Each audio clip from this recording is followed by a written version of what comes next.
what's up, Gerg? I hope you're all having a great day. I know I am. You know, I've never come across anything more ethical than genetic engineering. It's so reassuring to know that people have the ability to strip away an organism's DNA code and turn them into something new. Yeah, so as you can tell, this is great. But what exactly is this wonderful process? Genetic engineering is known as the modification or manipulation of an organism's genetic material. So when exactly did this process come into existence? Apparently, genetic engineering has been around since 30,000 BCE, with the artificial selection of wolves beginning then. Alright, you want it? You want it, wolf?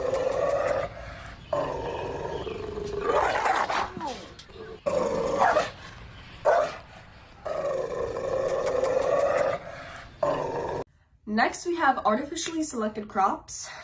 I see we're still keeping to our old ways. Then in 1973, we have Boyer and Cohen actually developing genetic engineering. Afterwards, we have our first genetically modified animal being a little mouse a year later.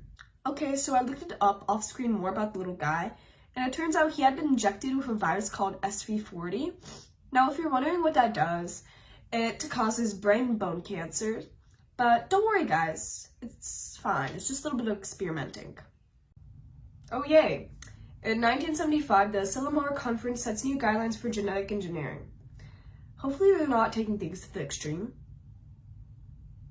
Yeah, no, they are. They're just making sure they're not endangering public safety. Next, in 1980, the US Supreme Court allows the patenting of GE organisms. Woo! Yeah!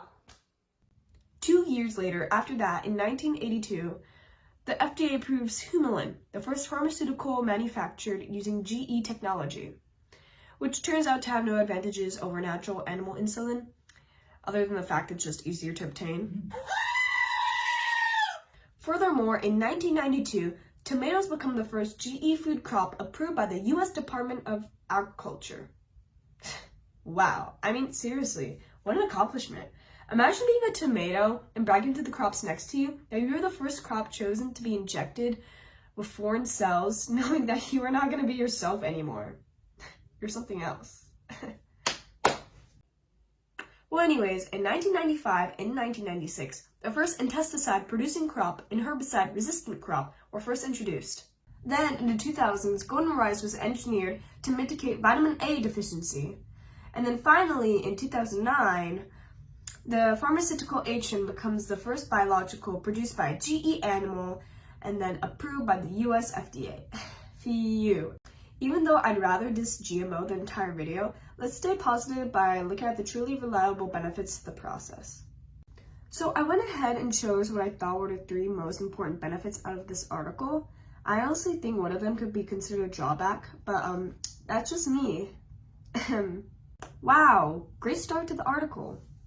First up, we got comprehensive understanding of biological phenomena. I feel as though that's pretty important to mention, or else how are scientists going to know what they're studying? That would be problematic if they didn't know what they were doing. Apart from enhancing existing laboratory techniques, GMOs such as bacterial cells expressing recombinant proteins in transgenic animals have given scientists the tools to dissect, analyze, and describe several biological phenomena.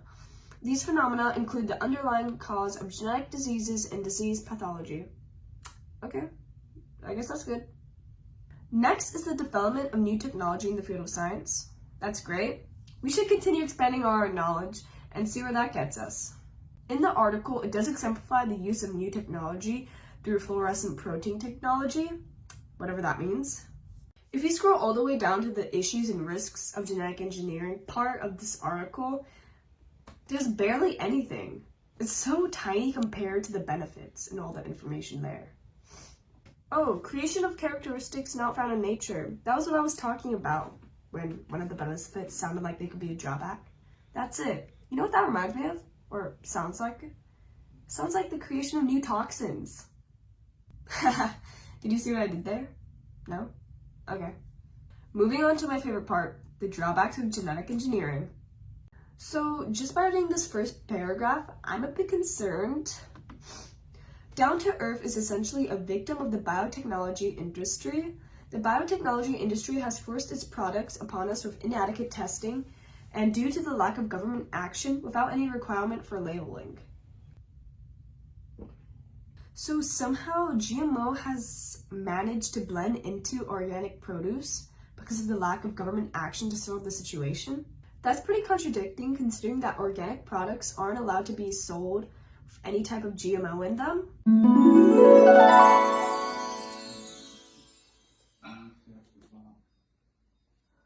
Oh, finally, it's an organic apple. I was looking for this.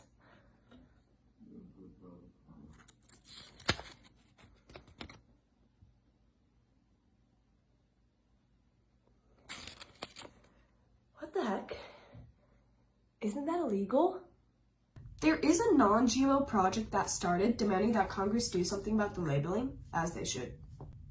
Anyways, getting back on track to the drawbacks. So, new allergens in the food supply is how GMO causes potential harm to human health, more specifically sensitive people. The problem is unique to genetic engineering because it alone can transfer proteins across species boundaries into completely unrelated organisms. Genetic engineering routinely moves proteins into the food supply from organisms that have never been consumed as foods. Then there's antibiotic resistance genes found in GMO foods, and if consumed, contains the ability to reduce the effectiveness of antibiotics in your body, and then as a result, leaves you defenseless to pathogens. My perfect cup of tea. It gets better though. GMOs create new toxins! In some cases, plants contain inactive pathways leading to toxic substances. Addition of new genetic material through genetic engineering could reactivate these inactive pathways or otherwise increase the levels of toxic substances within the plants. So I did a little bit of research since I made a connection between the two drawbacks. Resistance genes contains the information for the production of a protein that makes an antibiotic ineffective, and they can be found in GMO foods, right? But where are resistance genes from initially before a food has been genetically engineered? They're from bacteria called plasmids. Plasmids are used in genetic engineering because of their ability to transfer chromosomes from organisms. We already know that food could be genetically engineered from the pesticides, herbicides, rodenticides, etc. used by farmers growing these crops that people will eventually eat. Then I looked up some more. What if those things we spray on crops meant for resistance contain plasmids? I found a herbicide called glyphosate that's commonly used amongst farmers for genetically engineered crops that then led me to my answer.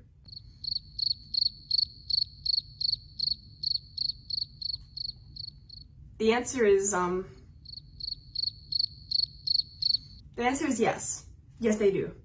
Importance. Glyphosate-based herbicides, such as Roundup formulations, may have the unintended consequence of selecting for antibiotic resistance genes, as demonstrated in these previous experiments from the article. And I wonder what the effects of glyphosate could be. Cancer.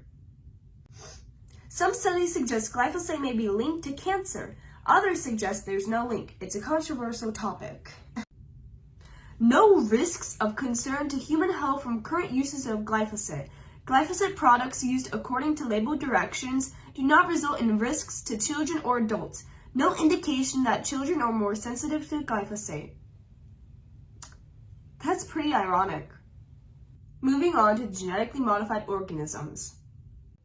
They've been genetically modified by delaying the ripening time so they could have a longer shelf life. In addition to that, they've been made to taste more flavorful. What can we do to make tomatoes more appealing to the eye? How about making them more colorful? Nah, they're already vibrant in color. What about more variety in color? Oh, of course. Yeah, so purple tomatoes or blue tomatoes have been genetically modified into the world to be high in anthocyanins. It's totally not like there are other fruits and vegetables out there that are also high in anthocyanins. Next, we have corn that's been genetically modified to have an insect-resistant trait, and then pineapples. Pineapples have been modified to stay sweeter and pink. What the fruit? That's basically all. It's just for looks. Gosh, Some of these GMOs are ridiculous. Yay! The animal examples now.